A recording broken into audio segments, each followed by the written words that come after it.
Well, 17 people have been indicted for their roles in a conspiracy to bring large amounts of drugs from California to the Cleveland area to sell.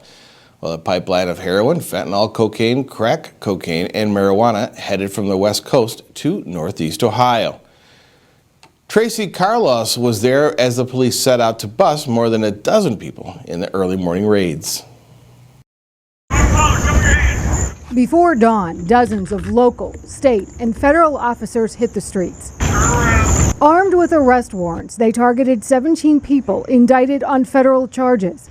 The early morning roundup is connected to an alleged California-Cleveland drug conspiracy. It's a very large amount. A very large amount, authorities told me, of heroin, fentanyl, cocaine, crack cocaine, and marijuana being sent from the West Coast, delivered right here to Northeast Ohio. The dope making its way to the Midwest by domestic shipping. It was always disguised in some way, and the size of the package would really vary on the size of the shipment. It is a significant amount of drugs to be moving through a third-party carrier. The feds say some of the people indicted used guns to protect their drugs.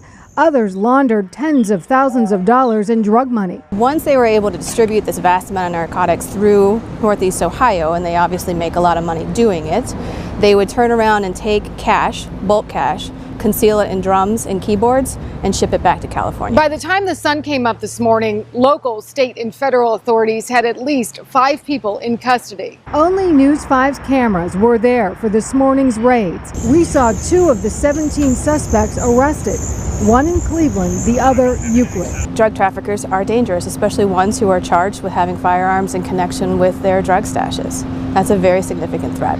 As the sun came up and the world started to wake up, people going to work, walking dogs, a kid just waiting for his school bus, watched a life lesson unfold right in front of them.